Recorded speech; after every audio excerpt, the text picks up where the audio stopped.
Et toujours dans le chapitre environnement, le ministre de l'Environnement, du Développement durable et de la Transition écologique, Jacques Assaoré Conan, veut impliquer les médias dans la sensibilisation des populations pour un environnement sain. Un déjeuner de presse a été donc organisé dans la réserve naturelle de Dalia Fleur avec l'ensemble de la presse nationale. Nous témoigne Djekou De Silva, Doumbia Ayuba, commenté par Philippe Zabo. Sur invitation de Jacques Assaoré Conan, ministre de l'Environnement, du Développement durable et de la Transition écologique, ils étaient là. Les journalistes de la presse écrite, de la presse en ligne et ceux de l'audiovisuel pour ce déjeuner de presse. Et le site choisi, la réserve naturelle de Dalia Fleur, qui constitue un véritable message pour les journalistes. Contribuer désormais de façon efficace à la sensibilisation des populations. Alors, les défis environnementaux sont des défis majeurs aujourd'hui dans le monde entier et en Côte d'Ivoire, plus particulièrement avec les effets que nous connaissons.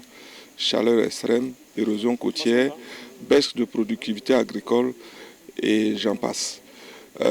Malheureusement, on se rend compte que la sensibilisation n'est pas à son maximum pour faire prendre conscience à la population ivoirienne des conséquences et des enjeux, mais surtout des causes. Qu'est-ce qui provoque ces phénomènes? Nous avons voulu associer les journalistes, qui sont des relais importants dans la sensibilisation, à cette réflexion globale pour qu'ensemble nous puissions mener la lutte contre ces phénomènes.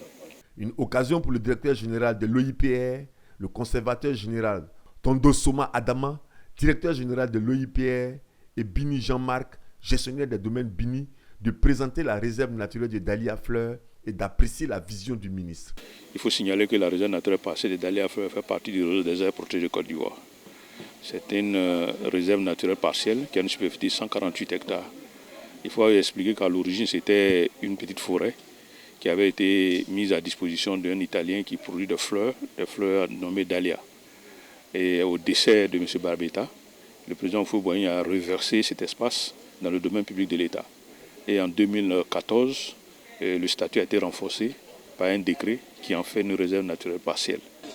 Donc, comme le ministre, ce que le ministre demande aujourd'hui, moi je pense que c'est très important, à la mesure où il y a plein d'acteurs dans le développement durable qui posent des actions, mais qui sont isolés et qui ne sont pas relayés ou dont la presse ignore. Et je pense que le poste que le ministre occupe actuellement lui a permis de voir l'étendue et la grandeur de toutes sortes d'actes que posent quelques structures de ça et là. Et je pense qu'il veut prendre tout ça en main. Selon le ministre de l'Environnement, du Développement durable et de la Transition écologique, une étude de la Banque mondiale intitulée « Pour que demain ne meure jamais » et publiée en juillet 2018, le changement climatique pourrait faire baisser le PIB de l'ensemble de l'Afrique de 2 à 4%.